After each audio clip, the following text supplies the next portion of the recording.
அனைவருக்கும் வணக்கம். இது GK Shankar general study series. நான் ரேணுபிரியன் ஈஸ்வரன். இன்றைக்கி நம்ம பார்க்க போகிற ஒரு டாபிக் வந்து பிரதம மந்திரி சூரியோதயா திட்டம் என்ற ஒரு டாபிக் வந்து நம்ம பார்க்க போகிறோம். அது ரொம்ப முக்கியமான ஒரு டாப்பிக்காக இருக்குது. அதாவது சோலார் பேனல் ஓரியன்டாக இருக்கக்கூடிய அந்த எஸ்டாப்ளிஷ்மெண்ட்டை நிறுவி இந்தியாவுடைய ரெனியூபிள் எனர்ஜியை வந்து மேன்மைப்படுத்துவதற்கான ஒரு திட்டமாக இருக்கிறது. அப்போ வந்து சூரிய மின்சக்தி தகடுகள் என்ற சோலார் பேனலை அதிக அளவில் வீடுகளில் நிறுவி அதன் மூலம் இந்தியாவின் மரபுசாரா ஆற்றல் மூலங்கள் ரெனியூபிள் எனர்ஜியை வந்து நம்ம மேன்மைப்படுத்துவது என்பது இதன் முக்கிய நோக்கமாக இருக்குது அப்படிங்கிறத பார்க்க முடியுது. ஸோ அப்போ இதை பற்றின அனௌன்ஸ்மெண்ட் வந்து எப்போ வந்துச்சு, இதில் இருக்கக்கூடிய ஃபீச்சர்ஸ் குறித்த விஷயங்களை நம்ம பார்க்கலாம். தற்போதைய பட்ஜெட் அது மட்டும் இல்லாமல் ஜனவரி 22 ஜனவரி 22, 2024 அன்று இந்திய பிரதமர் அவர்கள் பிரதம மந்திரி சூரியோதயா திட்டம் பற்றிய அறிவிப்புகளை வெளியிட்டார் என்பது குறிப்பிடத்தக்கது. அது மட்டும் இல்லாமல் இந்தியா வந்து 2070க்குள்ள நெட் ஜீரோ என்ற ஒரு விஷயத்தை அடையணும் அப்படிங்கிற ஒரு ஃபேக்டர் வந்து வச்சுருக்கு.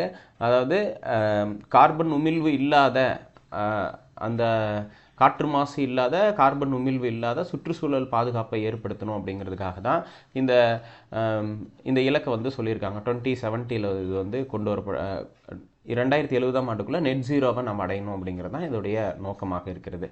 ஸோ அப்போ இதோடைய ஃபஸ்ட்டு இதில் அப்ஜெக்டிவ் என்னென்னு பார்க்கணும். நாட்டின் புதுப்பிக்கத்தக்க ரினியூபிள் எனர்ஜி எரிசக்தி துறையில் புரட்சியை ஏற்படுத்தும் விதமாக பிரதம மந்திரி சூரியோதய திட்டம் மூலம் வீட்டு மாடியில் சூரிய மின்சக்தி உற்பத்தி அமைப்பை நிறுவுவதற்கு குடிமக்களுக்கு மத்திய அரசு மானியம் வழங்குகிறது என்று குறிப்பிடுறாங்க. அப்போ ஒவ்வொருவோட வீட்டு மாடியில் இந்த சோலார் பேனலை வந்து நிறுவுறது, யாரெல்லாம் நிறுவுறாங்களோ அவங்களுக்கு வந்து மானிய வசதிகளை ஏற்படுத்தி கொடுக்கறது என்பது இத்திட்டத்தின் நோக்கமாக இருக்கிறது. மேலும் 1 கோடி வீடுகளுக்கு இந்த சோலார் மின் தகடுகளை வந்து பொருத்துவது என்பது இதன் நோக்கமாக இருக்கிறது. 1 கோடி வீடுகளின் மாடிகளில் சூரிய மின்சக்தி தகடுகளை பொருத்தி 40,000 மெகாவாட் மின்சாரத்தை தயாரித்தல் என்பது இதனுடைய இலக்காக இருக்கிறது. பிரதம மந்திரி சூரியோதயா யோஜனா பற்றிய அறிவிப்பு ஜனவரி 22, 2024 அன்னைக்கு வந்துச்சு என்பதும் குறிப்பிடத்தக்கது. அப்போ இந்த திட்டத்தின் கீழ் என்ன பண்ணுறாங்க அப்படின்னா, 1 கோடி வீடுகளில் பொருத்தப்படும் சூரிய மின் தகடுகள் மூலம் மாதம் 300 யூனிட், ஒவ்வொரு ஈச் ஹவுஸுக்கு 300 யூனிட் அளவு மின்சாரம் உற்பத்தி செய்ய முடியும். இதன் மூலம் 15,000 18,000 வரை வந்து அந்த குடும்பத்தினரால் சேமிக்க முடியும். எலக்ட்ரிசிட்டி பில் வந்து மீதமாகும் என்று குறிப்பிடுறாங்க. ஸோ அப்படி மீதப்படுத்துவதன் மூலம் அவங்களுக்கு வந்து ஒரு பொருளாதார ரீதியில் ஒரு சப்போர்ட் இருக்கும். அது மட்டும் இல்லாமல் எக்ஸஸாக ப்ரொடியூஸ் பண்ணக்கூடிய அந்த எனர்ஜி இருக்குல்ல, சோலார் எனர்ஜியை மின் பகிர்மான நிறுவனங்களுக்கு விற்பனையும் செய்யலாம். அப்போ எஞ்சிய மின்சாரத்தை மின் பகிர்மான நிறுவனங்களுக்கு விற்பனை செய்யலாம் என்று குறிப்பிட்டிருக்காங்க. இத்திட்டத்தில் இணையும் பயனாளிகளுக்கு மத்திய அரசு மானியம் வழங்குகிறது என்பது குறிப்பிடத்தக்கது. அப்போ மத்திய அரசு வழங்கக்கூடிய அந்த மானியத்தின் வாயிலாக என்ன பண்ணுறோம் அப்படின்னு பார்த்தீங்கன்னா, இந்த சூரிய மின்சக்தி தகடுகளை வந்து நிறுவி அதன் மூலம் மின்சாரத்தை உற்பத்தி செய்கிறோம் என்பது குறிப்பிடத்தக்கதாக இருக்கிறது. இந்த மின்சக்தி திறன் தேசிய அளவில் எப்படி இருக்குது அப்படிங்கிறத பார்க்கலாம். நாட்டுடைய மொத்த புதுப்பிக்கத்தக்க எரிசக்தி திறன் வந்து எவ்வளோ இருக்குது அப்படின்னு பார்த்தீங்கன்னா 1.8 லேக் மெகாவாட் அப்படின்னு சொல்கிறாங்க. இப்போ 1.8 லட்சம் மெகாவாட் அளவுக்கு நம்மளுடைய எரிசக்தி திறன் வந்து இருக்குது அப்படிங்கிறத பார்க்க முடியுது. அதில் சூரிய மின்சக்தி வந்து பெரும் பங்கு வகிக்கிறது. அப்போ இந்தியாவுடைய சூரிய மின்சக்தி திறனை 2023 டிசம்பர் அடிப்படையில் நாம் பார்த்தோமா 73,310 மெகாவாட் என்று நம்ம குறிப்பிடலாம். 73,310 மெகாவாட் தான் இருக்குது. இதில் வீட்டு மாடிகள் நிறுவப்பட்டுள்ள சூரிய மின்சக்தி உற்பத்தி திறன் பார்த்தீங்கன்னா 11,080 மெகாவாட் அப்படின்னு நம்ம சொல்கிறோம். அப்போது நீங்கள் இது ஒரு கால்குலேஷனை எடுத்துக்கிட்டிங்கன்னா 73,310 என்று நீங்கள் எடுத்துக்கிட்டிங்கன்னா 11,080 மெகாவாட் தான் என்னவா இருக்குன்னா வீட்டு மாடிகள் இருக்குது. அப்போ 7இல் 1 பாகம் தான் வந்து இந்த மாதிரி வீட்டு மாடிகளில் சோலார் பேனல் மூலம் எனர்ஜியை ப்ரொடியூஸ் பண்ணக்கூடியது சூழல் வந்து இருக்குது. அப்போ இதை மாற்றணும். இதை மாற்றுவதன் மூலமாக நாட்டுடைய புதுப்பிக்கத்தக்க எரிசக்தியை நம்ம மேன்மைப்படுத்தலாம். மாநில வாரியாக பார்க்கும்போது 18,700 மெகாவாட் உற்பத்தியுடன் ராஜஸ்தான் வந்து முதலிடத்தில் இருக்குது அப்படிங்கிறத நாம் பார்க்க முடிகிறது. அது மட்டும் இல்லாமல் 10,500 மெகாவாட்டுடன் குஜராத் வந்து 2வது இடத்துல இருக்குது. அப்போ சூரிய மின்சக்தி உற்பத்தியில் முதலிடம் வகிக்கிறது ராஜஸ்தான், 2ஆம் இடம் இருக்கக்கூடியது குஜராத். இதை நம்ம பார்க்குறோம். ஆனால் தமிழ்நாடு டெக்ஸ்ட் புக்கு ஸ்கூல் புக்கில் என்ன சொல்கிறாங்க, 11th எக்கனாமிக்ஸ் புக்கில் சொல்லியிருப்பாங்க, சூரிய மின்சக்தி உற்பத்தி நிறுவப்பட்ட திறனில் தமிழ்நாடு முதல் இடத்துல இருக்கும், 2ஆம் இடத்துல ராஜஸ்தான் இருக்குது, 3ஆம் இடத்துல குஜராத் இருக்குது அப்படின்னு சொல்லிட்டு ஸ்கூல் புக்கில் கொடுத்துருப்பாங்க. அப்போ ஸ்கூல் புக்கில் கொடுத்த இன்ஃபர்மேஷனையும் இதையும் நீங்கள் கலெக்டிவாக தான் நீங்கள் புரிஞ்சுக்கணும். ஸோ அதை வச்சு தான் நமக்கு வந்து எக்ஸாமில் வந்து கேள்விகள் கேட்பதற்கான வாய்ப்புகள் இருக்குது. நெக்ஸ்ட்டு பார்த்திங்க அப்படின்னா, வீட்டு மாடி சூரிய மின்சக்தி திறனில் 2800 மெகாவாட் உற்பத்தியுடன் குஜராத் முதலிடத்தில் இருக்குது. அப்போது ஓவராலாக கேட்டால் ராஜஸ்தான் ஃபஸ்ட் ப்ளேஸில் இருக்குது சோலார் எனர்ஜி ப்ரொடக்ஷனில். ஆனால் ரூஃப்டாப் அப்படின்னா வீட்டு மாடியில் மட்டும் உற்பத்தி பண்ணுறதுல நீங்கள் பார்த்தீங்கன்னா ஃபஸ்ட் ப்ளேஸ் வந்து குஜராத்தில் இருக்குது, செகண்ட் ப்ளேஸ் வந்து ராஜஸ்தான் இருக்குது. ராஜஸ்தான் வந்து 1700 மெகாவாட்டுடன் ராஜஸ்தான் 2ஆம் இடத்தில் இருக்குது அப்படிங்கிறத பார்க்க முடியுது. அப்போ இது ஒரு கம்பேரிசன் தான். ஸோ அதற்கு அடுத்தது அதிகரித்து வரும் மக்கள் தொகையை கருத்தில் கொண்டு நாட்டுடைய புதுப்பிக்கத்தக்க எரிசக்தி திறனை 2030ஆம் ஆண்டிற்குள் 5 லட்சம் மெகாவாட்டாக உயர்த்த வேண்டும் என்ற கட்டாயம் இருக்குது. அப்போ 5 லட்சம் மெகாவாட்டாக நாம் அதை உயர்த்த வேண்டிய தேவை இருக்குது அப்படிங்கிறத நம்ம பார்க்க முடியுது. ஸோ அப்போ பிரதமரின் சூரியோதய திட்டத்துடைய முக்கிய அம்சங்களாக 2014ஆம் ஆண்டு புதிய அரசு பொறுப்பேற்றதுடன் 8 ஆண்டுகளில் சூரிய மின்சக்தி உற்பத்தி திறனை 40,000 மெகாவாட்டாக உருவாக்க வேண்டும் என்று இலக்கு நிர்ணயித்தது. ஸோ அப்போ 2014 நியூலி ஃபார்ம் கவர்மெண்ட் என்ன சொல்லுதுன்னா, சோலார் மின் உற்பத்தியை வந்து 40,000 மெகாவாட்டாக உயர்த்துவது அப்படிங்கிறது ரொம்ப முக்கியமானதுன்னு சொன்னாங்க. இலக்கை எட்டுவதற்கு ஏதுவாக வீடுகளில் சூரிய மின்சக்தி உற்பத்தியை அமைப்பை நிறுவுவதற்கு நிதியுதவி வழங்குவதற்காக பிரதமரின் சூரியோதய திட்டம் உருவாக்கப்பட்டது. 66 மின் பகிர்மான நிறுவனங்களோடு ஒருங்கிணைந்து செயல்படுகிறது. 66 மின் பகிர்மான நிறுவனங்களோடு ஒருங்கிணைந்து செயல்படுகிறது என்று நாம் பார்க்க முடியுது. சரிங்களா? ஸோ அது மட்டும் இல்லாமல் 7 வடகிழக்கு மாநிலங்கள், சிக்கிம், உத்தரகாண்ட், ஹிமாச்சல் பிரதேசம் ஆகிய மாநிலங்கள் மற்றும் யூனியன் பிரதேசங்களான ஜம்மு அண்ட் காஷ்மீர், லடாக், லட்சத்தீவு, அந்தமான் நிக்கோபார் தீவுகள் ஆகியவை சிறப்பு பிரிவில் கொண்டு வரப்பட்டிருக்கிறது அப்படிங்கிறத பார்க்க முடியுது. சரிங்களா? அப்போ 7 வடகிழக்கு மாநிலங்கள், சிக்கிம், உத்தரகாண்ட், ஹிமாச்சல் பிரதேஷ் ஆகிய மாநிலங்கள் மற்றும் யூனியன் பிரதேசங்களாக இருக்கக்கூடிய ஜம்மு அண்ட் காஷ்மீர், லடாக்கு, லட்சத்தீவு, அந்தமான் நிக்கோபார் ஆகியவை சிறப்பு பிரிவில் கொண்டு வரப்பட்டிருக்கிறது அப்படிங்கிறத நாம் பார்க்க முடிகிறது. இந்த மாநிலங்கள் மற்றும் யூனியன் பிரதேசங்களை சார்ந்த பயனாளிகளுக்கு கூடுதல் மானியம் வழங்கப்பட உள்ளது என்று குறிப்பிட்றாங்க. அப்போ இந்த மாநிலங்கள் மற்றும் யூனியன் பிரதேசங்களை சார்ந்த பயனாளிகளுக்கு கூடுதல் மானியம் வழங்கப்பட்டுள்ளது அப்படிங்கிறத நம்ம பார்க்க முடிகிறது. அது மட்டும் இல்லாமல் சிறப்பு பிரிவாக உருவாக்குறாங்க. தங்கள் வீட்டு மாடிகளில் சூரிய மின்சக்தி உற்பத்தி திறனை நிறுவுவதற்காக அவங்க அப்ளை பண்ண வேண்டிய வெப்சைட் வந்து https solarrooftop.gov.in என்ற ஒரு வெப்சைட்டில் அவங்க பதிவு செய்யணும்.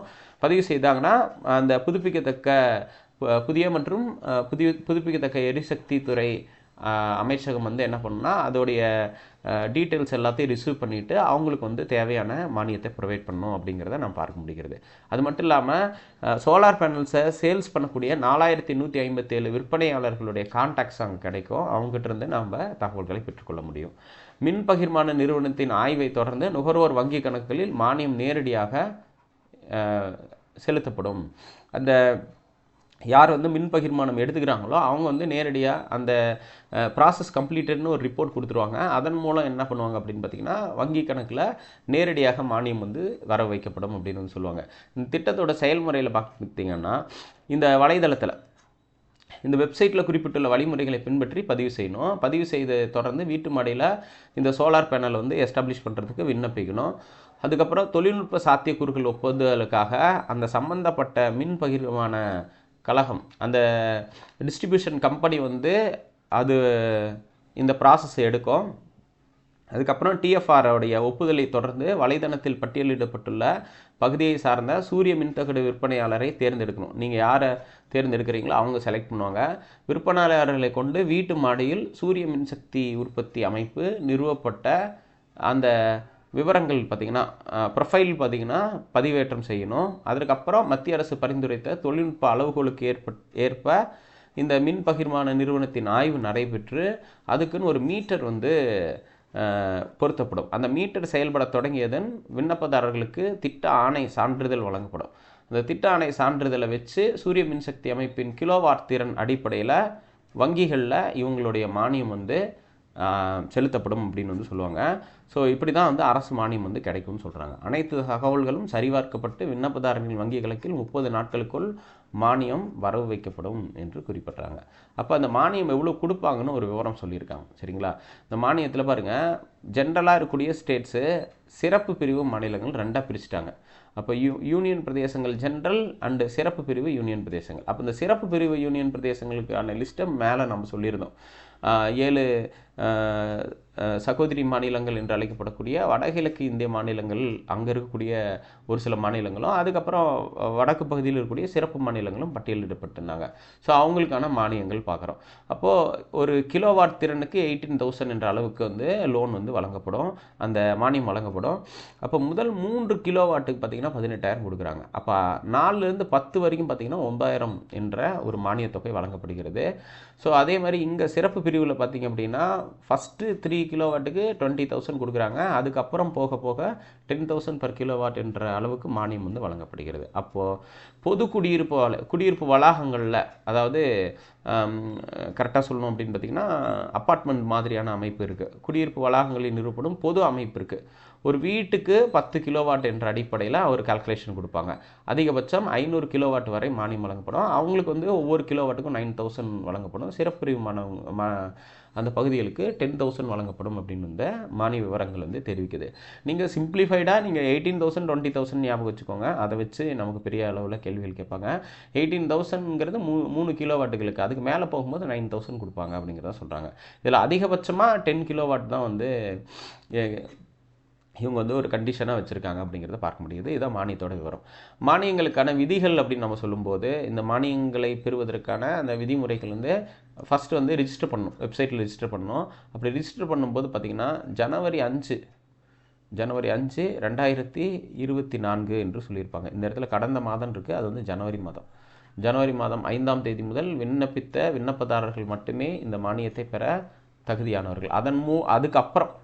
அதுக்கப்புறம் வந்து விண்ணப்பித்தவர்களுக்கு தான் இது வந்து தரப்படும். உள்நாட்டில் முழுமையாக தயாரிக்கப்பட்ட சூரிய மின்சக்தி தகடுகளை வாங்கணும். அப்போ இண்டிஜினியஸ்லி ப்ரொடியூஸ்டு சோலார் பேனல்ஸ் என்பது முக்கியத்துவம் வாய்ந்தது. இது தொடர்பாக விற்பனையாளர்களிடையே முறையான சான்றிதழ் பெறணும். சர்டிஃபிகேஷன் வந்து ரொம்ப ரொம்ப இம்பார்ட்டண்ட்டு. மின் பகிர்மான நிறுவனம் ஒப்புதலின்றி உற்பத்தி அமைப்பின் திறனை அளவுகோலாக கொண்டு மானியம் வந்து வழங்கப்படும். சரிங்களா? ஒப்புதல் அளித்த பின்னர்.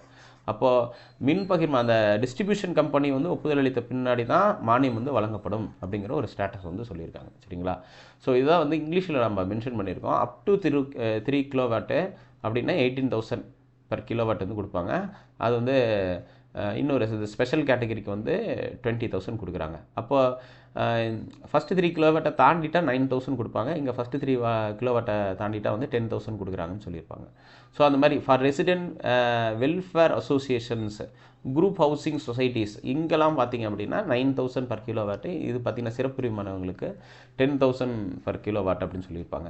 இந்த ஸ்பெஷல் கேட்டகரியில் யாரெல்லாம் இருக்காங்கன்னு பார்த்தீங்கன்னா north east state, Sikkim, Uttarakhand, Himachal Pradesh, union டெரிட்டரிஸாக இருக்கக்கூடிய ஜம்மு அண்ட் காஷ்மீர், லடாக், லட்சத்தீவு, அந்தமான் நிக்கோபார், இவங்கெல்லாம் வந்து இருக்காங்க அப்படிங்கிறத நம்ம பார்க்க முடியுது. அப்புறம் ஜென்ரல் கேட்டகரியில் மீதி இருக்கவங்களாம் இருக்காங்க அப்படிங்கிறத நம்ம பார்க்குறோம். ஸோ அப்போது பிரதான் மந்திரி சூரியோதயா திட்டம் என்பது ரெனியூபிள் எனர்ஜியில் ஒரு புரட்சியை ஏற்படுத்துவதற்காக கொண்டு வரப்பட்ட ஒரு திட்டம். 1 கோடி வீடுகளில் சோலார் பேனல்ஸ் எஸ்டாப்ளிஷ் பண்ணணும். ஈச் ஹவுஸஸ்க்கு வந்து 300 யூனிட் வந்து மின்சாரம் வந்து டெவலப் பண்ணணும். அது மட்டும் இல்லாமல் அதன் மூலம் 15,000லேருந்து 18,000 ரூபாய் வந்து குடிமக்களால் சேகரிக்க முடியும்.